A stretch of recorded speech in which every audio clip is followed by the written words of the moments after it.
Bonjour aux lecteurs de notre chaîne YouTube et aux membres du forum de rcmac.com. Alors aujourd'hui, hier je vous ai fait une vidéo premier roulage avec le STX de chez Funtech version brushless. Et là, qu'est-ce que je reçois ce matin? Le DTX, c'est la nouvelle version. Alors c'est strictement la même voiture, hein. Ce qui change, c'est qu'il y a une carrosserie façon un peu Jeep, façon 4x4, que je trouve d'ailleurs assez sympa. D'ailleurs, j'aimerais bien la voir en vrai, hein. Je vais ouvrir la boîte en même temps que vous. Alors ce DTX, c'est une voiture qui vaut 140 euros, hein, avec la batterie, le chargeur. Et je vous rappelle, c'est une voiture, si on prend le STX, on a fait beaucoup de vidéos sur cette voiture pour la préparation, des tutos, comment changer la couronne, comment mettre un servo à pignon métal, comment monter les amortisseurs, comment monter un moteur brushless. Alors tout ça, c'était pour montrer que la voiture, on pouvait la faire évoluer, on pouvait l'améliorer. Et surtout, pourquoi on a fait ça? C'est parce que c'est la voiture qu'on a choisie pour l'association. On en a pris, on en a 4 maintenant, pour faire de la démo dans les écoles, dans les fêtes d'association. Nous, c'est le but on est une association, hein, je rappelle, RCMag, l'association RCMag. Et là, actuellement, c'est sûr qu'avec le Covid, tout ça s'est bloqué, mais on avait besoin de nouveau de voitures pas trop chères et au niveau plastique, tout ça, que ça soit assez solide. Alors c'est une voiture qui a rencontré quelques problèmes quand elle est sortie.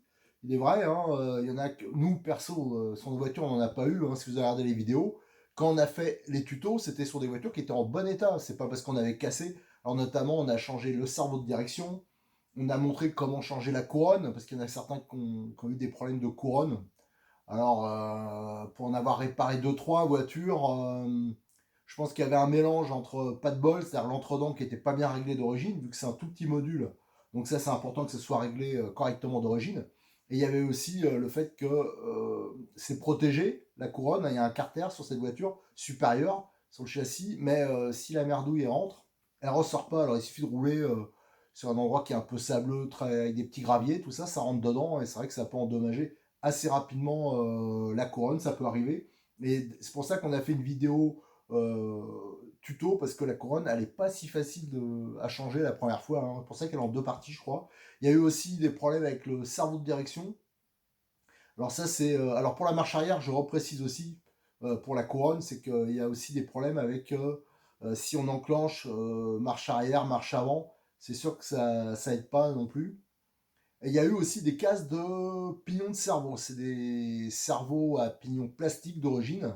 Et si on prend un PET devant, c'est vrai que on peut endommager les pignons. Alors on a montré comment, avec un cerveau qui vaut je crois 12 euros, hein, le S13, on a fait deux vidéos là-dessus, comment on pouvait le changer avec un cerveau à pignon métal, donc, et qui est, là, ça s'avère très fiable. Donc on a essayé, toutes les vidéos qu'on a fait, c'est juste pour montrer toutes les choses qu'on peut faire, les améliorations. Depuis, on vous le montrera, il y a des options qui sont sorties aussi. Alors cette voiture, le DTX, donc ce qui change, hein, on peut voir tout de suite, c'est la carrosserie, un type un peu militaire un peu. Donc ça va changer de la carrosserie de la version STX, hein, donc qui est un truck. Alors par contre les pneus, ils restent pareils, il y a juste la déco qui change, je crois qu'il n'y a plus le jaune sur le cerclage des roues, hein, des jantes. Mais autrement, on va comparer les deux et on va voir si c'est vraiment identique. Aussi, on va regarder la notice, parce qu'il y a eu un problème avec la notice sur les premières versions. Un problème, c'est qu'il y avait un oubli. Je suis pas sûr qu'eux-mêmes ils savaient. Hein, c'était au niveau du réglage de la course des gaz. Il y en a qui ont eu des problèmes avec ça. Alors c'est pas un problème de fiabilité, là, c'est un problème de méconnaissance, parce que c'était pas indiqué. Alors je crois que c'est Mani, hein, qui est tombé dessus un peu par hasard. Lui, il a eu le problème, c'est que sa voiture, elle avançait pas. Et en fin de compte, c'est parce qu'elle était réglée au minimum. Alors ça peut être pratique pour justement nous. Moi, quand j'ai appris ça, j'étais plutôt content. Il y en a qui ont râlé. Moi, j'étais plutôt content parce que nous, comme on fait de l'écolage, on a besoin de pouvoir brider les voitures un peu plus que avec le système qui est d'origine, qui est par bouton, et que je trouvais trop limité. Là, au moins, on peut vraiment régler que la voiture elle aille très très doucement. Alors ça, c'est plutôt pas mal. On a aussi sur ces vidéos, on vous a montré plein d'astuces, comment inverser le sens de rotation des cerveaux, voilà, comment régler le contrôleur. Enfin, voilà. Allez, ce qu'on va regarder maintenant, c'est sur le côté des boîtes. On va regarder tout ça en détail. On va regarder la boîte de près, hein, donc le DTX à la place du STX. Et on voit que c'est les mêmes roues, hein, sauf qu'il n'y a pas le cerclage jaune, qui est ici sur le STX. Donc c'est les mêmes pneus, on voit les mêmes pare-chocs, tout ça. Alors ce qui va changer, c'est que apparemment, on va regarder s'il y a l'éclairage d'origine, hein, parce qu'il y a une rampe d'éclairage là. Est-ce qu'ils nous ont offert l'éclairage d'origine? Enfin, on voit qu'il y a des rétroviseurs, des poignées de porte, enfin une carrosserie qui est un peu plus, entre guillemets, maquette, hein, même si c'est, je sais pas trop à quoi ça ressemble, c'est un mix de 4x4 qu'on aurait retiré le toit, avec un arceau, un peu de Jeep, une couleur un peu militaire. Voilà. Alors dessus, qu'est-ce qu'on voit? Donc, c'est un truck, voiture pour ouais, c'est étanche, faut peut-être pas exagérer, mais ça, toutes les marques le disent, hein, mais moi je vous déconseille. Alors si vous avez regardé la première vidéo, je vous invite à aller regarder si vous êtes intéressé par cette voiture. On a fait plein de vidéos. La première qu'on a fait, on n'a pas hésité, on a été le foutre dans la flotte, mais quand je vous dis dans la flotte, hein, si vous regardez, on est carrément passé dans des grosses flaques où la voiture était submergée. Et effectivement, il n'y a pas eu de problème. La voiture, franchement, j'ai eu peur sur le moment et ça s'est très bien passé. Sauf que par la suite, hein, malgré qu'on ait mis du dégrippant sur les roulements, tout ça, quand vous allez voir la vidéo où je change, je démonte la couronne pour montrer comment on peut faire, il y a un roulement qui était complètement grippé. Et la dernière vidéo que j'ai fait avec le montage brushless, on a profité pour faire de l'entretien parce que la voiture, elle a déjà beaucoup roulé, la note là. Enfin, celle que j'ai utilisée, c'est la voiture de Cyril, hein, de Modis 34, c'est sa voiture de démo. Et je le remercie encore, hein, c'est lui qui nous passe les voitures, qui nous passe les pièces, tout ça pour faire des présentations. Sans lui, on pourrait rien faire. Donc, on va dire que c'est quand même relativement vrai parce qu'on n'a eu aucun problème d'électronique, mais par contre, c'est la mécanique qui va morfler. Surtout, je pense que pour récupérer régulièrement des voitures de débutants à entretenir, à faire des petites bricoles, hein, je vois qu'il y en a au moins la moitié qui font aucun entretien sur les voitures et qui roulent vraiment dans la boue, dans les. Alors, donc, ça peut quand même poser problème. La vitesse qui est indiquée là, comme d'habitude, quelle que soit la marque, c'est bidon, hein. Alors le mien, là, enfin le mien, celui à Cyril, maintenant, il les fait sûrement les 50, hein, maintenant qu'on est passé en brushless. C'est même une balle, hein. Regardez la vidéo que j'ai balancée hier. Il va vraiment très très vite. Bien sûr, c'est un 4 roues motrices. Là, il y a deux modes de vitesse, hein. Alors ça, c'est vrai, hein, il y a un bouton, hein, ça, les voitures de début, rarement ils le proposent. Il y a un bouton pour brider, mais moi, ça, je le mettrai pas en avant maintenant parce qu'il y a mieux, hein. Il y a le fameux bouton qui est normalement le trim gaz-frein et qui sert effectivement de dual rate. Alors là, je regarderai sur la notice si l'on indiqué. Et ça, c'est un très bon point. Alors, une autre vue du DTX, hein, moi, je trouve que leurs boîtes, elles sont quand même pas mal. Elles sont assez vendeuses, les photos sont sympas. Tiens, ici, il y a un truc qu'on peut remarquer hein, par rapport. Maintenant, il y a des pilotes. Voilà, donc ça aussi, ça va changer. Donc, au niveau de la boîte, moi, je trouve que c'est quand même plutôt pas mal. Alors, sur les côtés de la boîte, donc on a le petit chargeur hein, USB. Euh, Là, on rappelle, on vous le montrera en détail tout à l'heure, mais il y a le récepteur et le contrôleur, c'est une fois, hein, je veux dire, c'est la même partie électronique. Et donc, il y a des branchements pour une option LED qui n'existe pas encore. Et aussi, surtout, pour le branchement d'un cerveau 3 fils.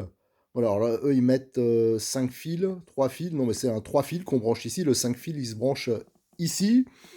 Qu'est-ce qu'on a là? Donc, on a, ça c'est pas mal, on a les prises DIN, ça c'est du standard. Et là, on a pour la radio qui est tout à fait correcte, hein. Alors, je remarque qu'il y a toujours la petite erreur, hein, ça veut dire que le bouton C qui est ici, ils disent que c'est le trim gaz-frein, c'est pas du tout un trim, hein, c'est donc un dual rate.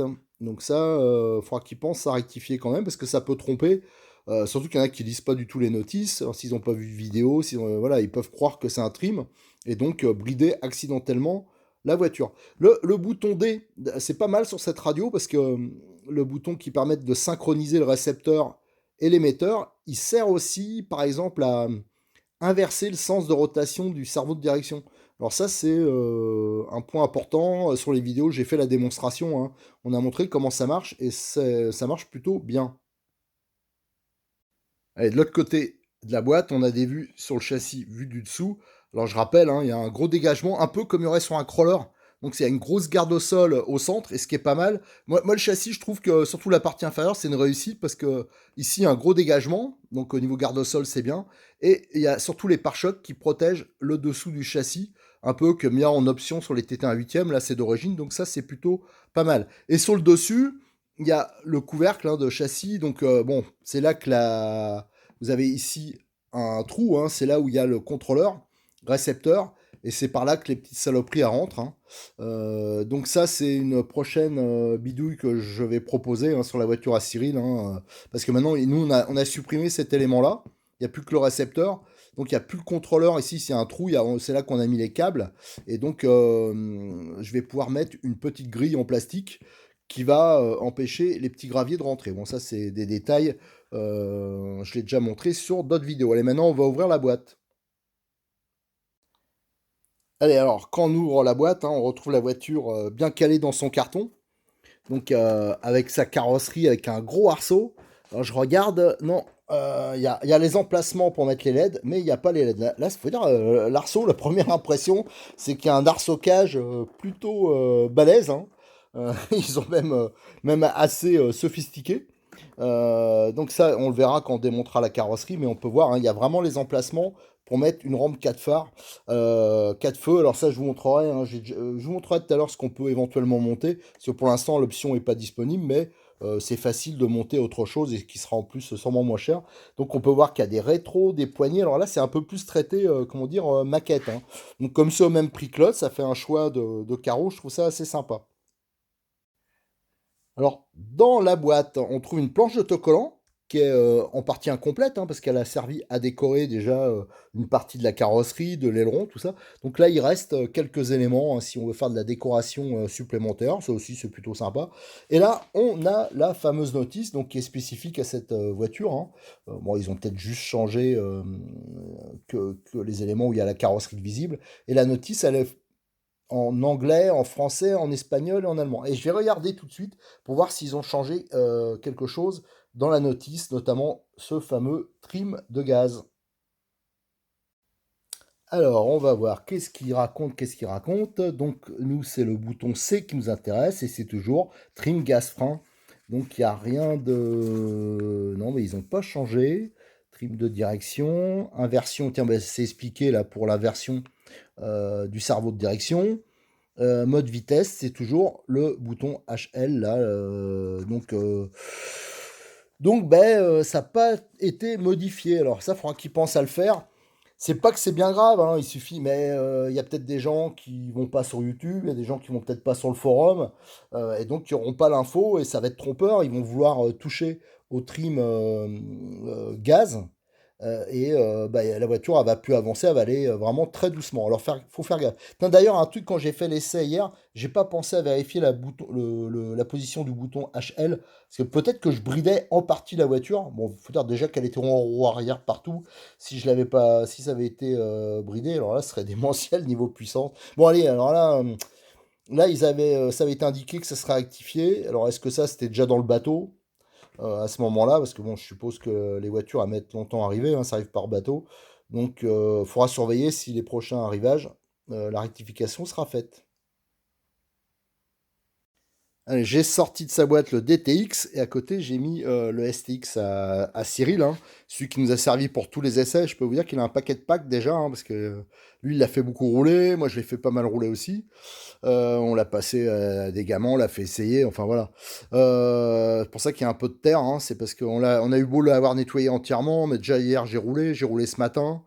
Donc bon, et surtout il a pris cher, hein. Je sais pas si vous avez vu, j'ai fait des gros sauts avec. En plus, je me suis pris à un moment une grosse pierre, mais après, hors vidéo, je me suis pris carrément. Bon, j'étais pas trop fier, là. Il y avait un poteau d'éclairage sur le parking où je faisais rouler. Ah, je l'ai pris plein dans la roue.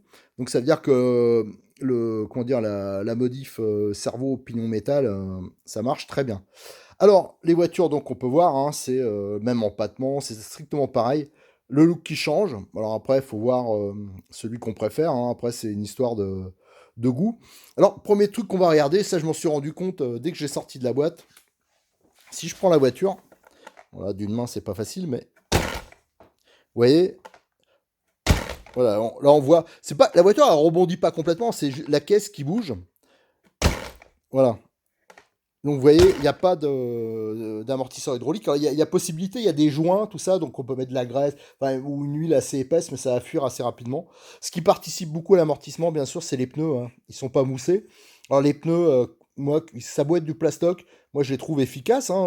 Je l'ai montré pareil dans la vidéo d'hier. Hein. Vous avez vu, ça fait des roues arrière, ça motorise tout. Donc il n'y a pas de problème, même avec un moteur beaucoup plus puissant.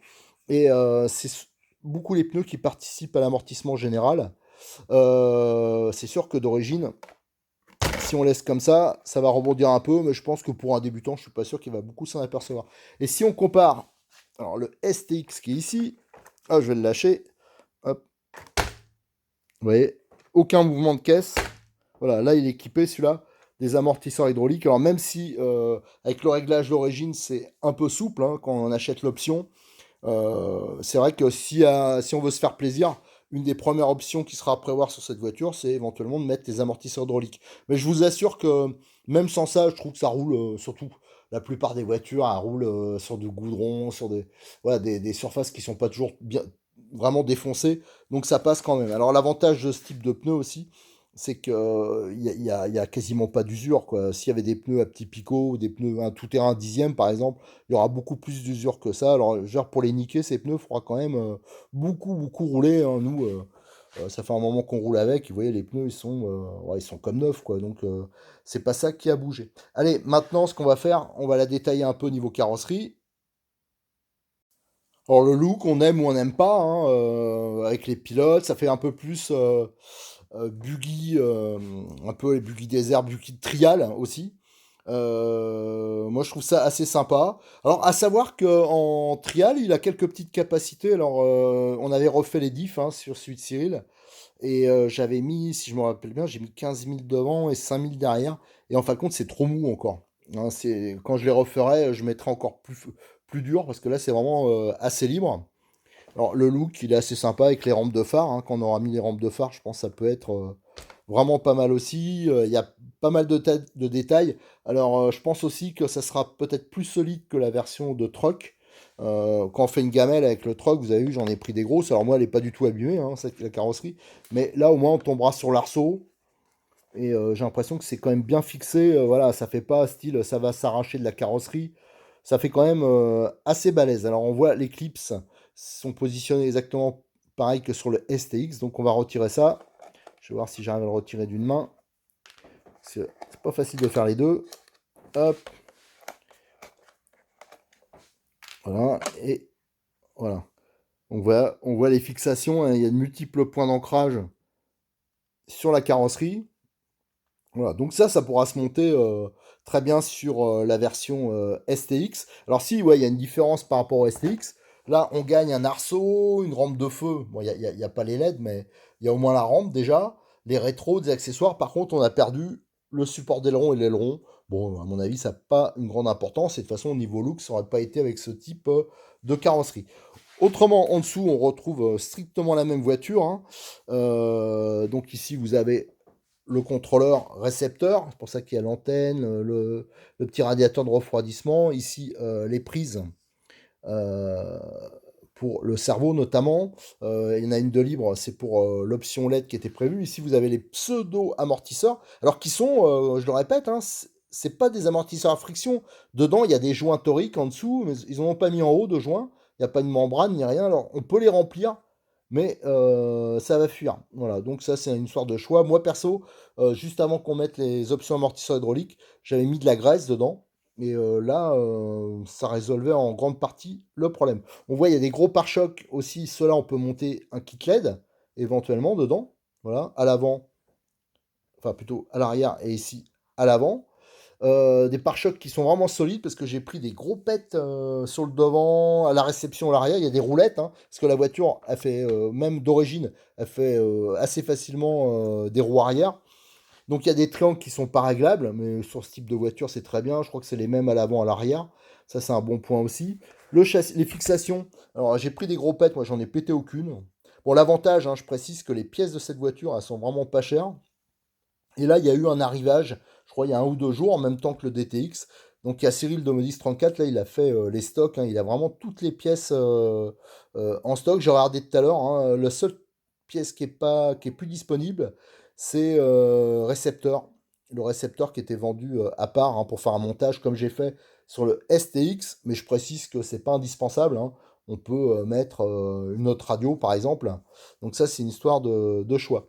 En dessous, si on le retourne, qu'est-ce qu'on a? On a le châssis, comme j'ai dit, un peu façon crawler, hein, qui est creusé. Ou alors il y a les Traxxas qui avaient un châssis comme ça. Donc ça permet d'augmenter la garde au sol au centre. Et on peut voir les triangles qui sont pleins. Je peux vous assurer qu'ils sont balèzes, les triangles, hein. Celui qui va arriver à les péter, je pense qu'il aura fait un méga... Tout ce qui est plastique, c'est vraiment très très très solide. Ça bouge pas. Les noix, j'ai vu, ça bouge pas. Les pare-chocs, donc, qui sont bien enveloppants. Voilà, ce qui est bien, c'est qu'ils protègent le châssis en dessous. Donc ça évitera de l'user. Les axes de triangle, on peut voir qu'il y a des plaques en alu d'origine. Donc ça permet de les maintenir bien droits. Alors par contre, les axes de triangle, si on prend des pètes, moi j'ai démonté pour voir quand on a décortiqué la voiture. Donc la voiture avait pas mal roulé. Et j'en ai un, il me semblait un peu déformé. Alors c'est vrai que les axes, hein, c'est une fixation à la Tamiya, ça veut dire que c'est vissé sur la première partie. Et c'est pas de l'acier bien fantastique. Alors ça peut se plier, mais ça se redresse très bien aussi. Donc ça, c'est pas un problème. On voit les biellettes de direction qui sont pas réglables, mais ça, c'est plutôt un bon point pour les débutants. Et la fameuse roulette de queue, qui est pas mal sollicitée. On regardera sur le STX, vous allez voir, elle est déjà marquée, hein, la voiture, elle lève assez facilement. Alors j'ai enlevé la carrosserie du STX pour comparer, et on peut voir c'est strictement pareil. La seule différence, c'est qu'il n'y a pas ce bloc-là avec les longs. Le reste, c'est pareil. Il y a aussi une différence bien sûr, de réglage de la hauteur des fixations, ce qui est normal. Qu'est-ce qu'on peut dire? Ouais, alors là, vous voyez que où il y avait le contrôleur récepteur, ben, il n'y a plus rien. Moi, c'est des fils, hein, c'est le passage des câbles, parce que j'ai monté un système brushless dessus. Alors tout ça, c'est pas des choses indispensables, parce qu'il y en a qui disent, je vois tout de suite, ça je m'y attendais. Ah ouais, mais la voiture, dans ce cas-là, elle revient aussi cher que... Le problème, il n'est pas là, c'est quand on fait des tutos, ou alors quand comme moi, on vient de la RC où on construit tout, bah, le plaisir, c'est aussi de modifier, de transformer. Et nous, le but, c'est de faire des tutos. C'est de vous montrer ce qu'on peut faire avec la voiture. Donc c'est normal qu'on essaye de faire un maximum de modifications pour montrer ce qui est possible de faire, ce qui est possible d'améliorer, ce qui est utile ou pas, hein. Tout n'est pas utile, mais nous, le but, hein, on a carte blanche avec Cyril de Modis 34 et grâce à lui, bon, on peut faire tout ça. Et moi, je prends le plaisir de faire les petites modifs. Tiens, au passage, regardez, alors donc il y a le gros trou ici, hein, comme dans le DTX. Tout ça, ça communique bien sûr avec le moteur, tout. Et regardez ici, les petits grains de sable, les petits graviers. Et c'est pour ça que je vous dis que les couronnes, il faut faire attention. C'est pour ça qu'après, ici, j'ai prévu de mettre une petite grille, parce que ça va sur la couronne. Donc ça, et après, ça peut l'abîmer. Alors c'est pour ça qu'il faut, quand on roule, de temps en temps, il faut faire l'entretien, il faut démonter le couvercle au-dessus, et il faut surtout super bien nettoyer. Faut pas faire comme, voilà, bah, il y a un client à Cyril, Cyril il était embêté, il avait plus le temps de faire le SAV. Il l'avait amené parce qu'il avait changé la couronne et ça marchait pas, c'était niqué tout de suite. Et quand j'ai démonté, je crois que j'ai fait les photos. Bon, je vais pas me moquer non plus. Enfin, je voudrais pas qu'ils le prennent mal, mais franchement, c'était n'importe quoi. La personne, elle a changé. Alors déjà, les vis, la boîtier, déjà, il en manquait certaines. C'était pas au bon endroit. Alors faites attention à ça aussi. Et surtout, il avait laissé la merde qu'il y avait dedans, quoi. Il y avait du sable et il a pas nettoyé. Et donc là, c'est là que on peut aussi avoir des problèmes. Alors, à savoir que là, il y a un couvercle, mais il y a beaucoup de voitures où le châssis, la couronne, tout ça, c'est à l'air libre, hein, ou avec un petit carter. Donc là, c'est quand même relativement bien protégé. Alors là, vous avez une vue sur les amortisseurs hydrauliques qui sont en option. Ça, c'est les amortisseurs qui sont d'origine. Voilà, pour le reste, la voiture, bon, celle-là, bien sûr, elle nous a servi en démo. Donc, il y a le cerveau S13, hein, c'est un cerveau, je crois, qui vaut 12 euros, qu'on a mis là-dedans. Alors, ça, si vous voulez voir les vidéos, elles sont disponibles sur le site. Alors là, donc, j'ai un cerveau à pignon métal, mais qui est assez lent. C'est vrai que si on avait monté un S20, par exemple, c'est plus rapide, hein. Et je rappelle qu'on ne peut pas monter n'importe quel cerveau dessus, parce que vous avez le petit carter qui est ici, le bossage, là. Si vous montez un cerveau qui n'a pas le même déport, alors ça, il y en a plein qui se sont fait avoir, bah, vous frottez, et bien sûr, la direction, bah, vous pouvez l'abîmer, le cerveau, et aussi, elle ne marche pas correctement. Voilà, donc ça, au niveau de la voiture, hein, je vous dis, hein, vous pouvez poser vos questions. On la connaît par cœur. Moi, j'en suis au moins, déjà, il y a les 4 de l'association que j'ai démontés pour vérifier. J'ai regardé d'entrée, même s'il y en a 3 qui n'ont pas roulé, j'ai réglé l'entredent, j'ai fait des petites modifs de vis. Vous voyez, par exemple, il y a des vis que j'ai changées, hein, j'ai mis des têtes cylindriques. Voilà, j'ai fait quelques petites améliorations pour me faciliter l'entretien par la suite. Alors j'ai déjà démonté celle-là. Les voitures, les deux voitures qu'avait Cyril en démo, je les ai entièrement démontées. On les a modifiées. On a démonté une fois, deux fois, trois fois. J'ai fait aussi du SAV sur des voitures. Enfin voilà, la voiture, je la connais presque par cœur. Donc si vous avez des questions, tout ça, n'hésitez pas. Utilisez de préférence le forum parce que c'est beaucoup plus adapté. On peut montrer des photos, on peut, voilà, sur YouTube ou Facebook, franchement c'est compliqué, c'est pas. Et en plus c'est des réponses individuelles, c'est quand même mieux de faire des réponses collectives. Voilà, maintenant ce qu'on va regarder, c'est au niveau un peu de la radio et aussi au niveau du chargeur et de la batterie. Alors au niveau du chargeur, le chargeur, je ne veux pas le déballer de cette voiture hein, parce que c'est une voiture à Cyril, je veux pas découper le sachet, mais c'est un chargeur USB. Alors bien sûr, moi je vous conseille, si vous êtes débutant, que votre budget est limité au début, hein, c'est normal, 140 euros c'est déjà une somme. Hein. Je vous conseille après un des premiers achats, bon bien sûr c'est utile d'avoir une deuxième batterie, mais surtout par la suite de prévoir, si vous voulez continuer dans les RC, d'acheter un bon chargeur. C'est un chargeur automatique qui va permettre d'entretenir vos batteries, de ne pas les abîmer, de charger plus vite aussi. Donc prévoyez pour ça, hein, moi je vous conseille un budget d'une cinquantaine d'euros et des chargeurs type Multisan hein, de chez Connect. Ça pareil, c'est dispo sur le site de Modelis 34. Nous, c'est ce qu'on utilise et c'est vraiment adapté à toutes les catégories RC. Donc même si après vous faites du nitro ou alors vous avez une voiture plus grosse, hein, ça sera toujours utile, ça c'est fiable, ça se garde des années. Donc ça, c'est le genre d'investissement qui est intéressant de faire. Alors d'origine, c'est une batterie, alors c'est pas exactement la même, hein, mais il n'y a que l'étiquette qui change. C'est une 1700 Connect. Hein. Alors c'est des Li-On, voilà. Donc c'est pas exactement comme les LiPo. Hein. Il y a sur les bons chargeurs, justement, comme je vous dis, le Multisan, il y a un programme spécifique pour ces batteries-là. Et donc il y a la 1700 et depuis quelques temps, alors moi j'utilise la 1700 d'origine sur la voiture à Cyril et la batterie 2200 et j'ai trouvé qu'il y avait une belle différence hein, d'autonomie.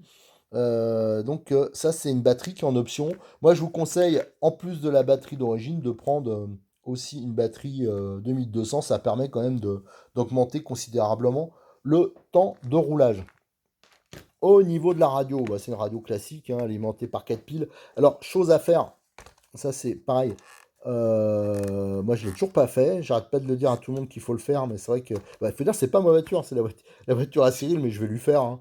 C'est de coller le volant. Parce que le volant, il a tendance, comme tous les volants mousse, c'est jamais collé. Toutes les voitures. Et toutes les radios, je veux dire. Et après, ça se met comme ça et ça bride un peu le volant. Voilà, et en plus, c'est désagréable au toucher. Donc, ça, il faudra penser à le faire. Ici, vous avez l'interrupteur de mise en marche, le voyant de mise en marche. Vous avez ici le bouton qui permet de synchroniser l'émetteur et le récepteur, mais comme vous avez peut-être déjà vu, pour inverser le sens de rotation du cerveau. Alors ça, c'est utile, par exemple, quand on met un cerveau à pignon métal, un 3 fils, ben, le sens est inversé. Ici, bien sûr, le gaz-frein. Ici, c'est le limiteur, le bouton basse vitesse, haute vitesse, que moi, personnellement, je laisse toujours en haute vitesse parce que comme on en a déjà parlé, le bouton de trim pour le gaz, en fin de compte, c'est un dual rate. Alors il faut toujours s'assurer qu'il est à fond. Et si on veut le limiter, on va jouer là-dessus. Et c'est hyper efficace, c'est beaucoup mieux que ce bouton-là. Et là, on a le bouton de trim pour la direction. Voilà, tout ce qu'on pouvait dire sur cette radio qui marche tout à fait correctement. Alors je vais pas détailler plus la voiture parce qu'on a déjà fait plein de vidéos là-dessus. Donc si vous voulez plus de renseignements, regardez les vidéos qu'on a fait sur le STX. Pour le reste, c'est strictement la même chose. Je rappelle qu'à les premières vidéos qu'on a fait, on a dépouillé la voiture de A à Z. Alors si vous voulez vraiment voir sa mécanique, on l'a démontée entièrement, on a tout, Voilà, donc vous allez pouvoir voir comment est fait le diff, comment sont faits les coupes coniques, et à chaque fois on essaye de donner des conseils d'amélioration. Là, je voulais juste montrer quelque chose. La vidéo précédente, on a fait rouler en brushless la voiture, donc c'était un moteur Orion, mais j'avais pas la notice à vous montrer, j'avais pas la pochette ni la référence, hein, parce que c'était un contrôleur que j'avais depuis longtemps, et en plus c'est pas le contrôleur que je conseille. Moi, je crois que c'est un 3000 que j'ai mis. Et Cyril a reçu ses contrôleurs, donc vous avez la référence aussi, hein. Et moi, je lui ai fait prendre des 2700 kV. Ça veut dire un peu moins puissant que ce que j'ai monté, parce que ça me semble plus raisonnable, déjà au niveau fiabilité, au niveau autonomie. Et surtout, comme on a pu le voir hier hein, là, sur la vidéo, je suis. Mais alors, c'est surpuissant, quoi. Je trouve pour ce genre de voiture, même c'est trop puissant, malgré qu'on a mis quelque chose de raisonnable. Donc, je conseille moi plutôt de mettre cette version, le 2700 kV. Alors, je sais pas si c'est des contrôleurs qui sont encore fabriqués, parce qu'à une époque, ça valait beaucoup plus cher que ça. Le fait que ça soit monobloc, hein, ça veut dire que le moteur, il y a en même temps le contrôleur. Alors, c'est vraiment très pratique sur ce genre de voiture. Donc, je pense que c'est le genre de produit. Moi, perso, j'en ai pris deux d'avance, parce que j'ai deux voitures à équiper. Et je suis pas sûr que c'est encore construit. Je pense que c'est peut-être, entre guillemets, des fins de stock. Donc, faut se méfier. Voilà, et tout ce qu'on pouvait dire sur ce nouveau DTX, hein. Alors, j'aurais pas l'occasion pour l'instant d'en tester un, mais c'est de toute façon strictement la même chose que le STX. Si, il y a un petit truc que je vais vous montrer. Je vais vous remontrer l'histoire des kits LED, parce qu'il y a quand même possibilité de bricoler pour monter un kit LED, hein. Si on veut pas attendre l'option qui vont sortir, je vais vous montrer les références de kit LED qui peuvent éventuellement monter. Voilà, ça c'est des kits LED de Modelis 34. Je les ai pas tous là, hein. Là il y a référence 900, 901, 903. Là j'ai pas la 902. Je les avais pris, c'était pour des crawlers, comme je suis en train de faire des bidouilles. Et donc ce qui va changer, c'est quand vous allez sur le site à Cyril, vous regardez, je crois que c'est dans éclairage. Il y a une rubrique, hein, c'est accessoires, éclairage. Alors déjà, je crois que ça vaut vraiment pas cher. Il y a les douilles métalliques hein, qui sont livrées. Alors, ce qui va faire la différence, c'est qu'il y en a, c'est des 4 LED, des 6 LED, des 8 LED. Donc là, ça peut être intéressant, hein, notamment, là, je pense qu'on peut monter un 8 LED sur le DTX, tandis que le STX, c'est un 4 LED, ça suffira. Mais autrement, le DTX, on peut se contenter de mettre la rampe, hein, au niveau câblage, ça sera quand même plus facile. Donc, ce qui va changer, c'est qu'il y en a, il y a 4 LED blanches, d'autres, c'est 2 LED blanches, 2 rouges. Il y en a, c'est deux grosses LED blanches, deux petites rouges. Il y en a, il y a des LED blanches, des oranges, des rouges. Enfin voilà, ça, c'est bien indiqué sur son site. Le type LED, il suffit après de choisir et après, il faudra faire l'adaptation. Le plus dur, en fin de compte, ça va être de faire un montage propre. Et au niveau de la prise, c'est des prises type cerveau. Alors là, avec le montage d'origine, j'avoue que j'ai pas testé, mais je pense que si on le branche à l'emplacement prévu pour le cerveau de direction, ça devrait fonctionner. Si jamais on monte un cerveau de direction, je parlais du cerveau de direction 3 fils, si jamais on monte un cerveau de direction 3 fils, là par contre, ça sera un peu plus embêtant avec le système d'origine. Là, ça demanderait de faire quelques modifications. Par contre, si on fait un montage comme j'ai fait avec un récepteur différent ou une radio différente, là, ça sera beaucoup plus facile de le brancher directement sur le récepteur. Allez, je vous remercie de votre attention et on se retrouve sûrement assez rapidement pour de nouvelles aventures de cette gamme Funtech hein, qu'on utilise régulièrement. Et si j'ai l'occasion, s'il y a quelqu'un du Languedoc, du coin, la Verbésier, qui achète un DTX, bah, ça me ferait plaisir qu'on roule ensemble hein, pour faire des vidéos, des photos avec le STX et le DTX, ça serait quand même assez sympa. Allez, je vous remercie, à bientôt sur notre chaîne YouTube et sur le forum de rcmag.com.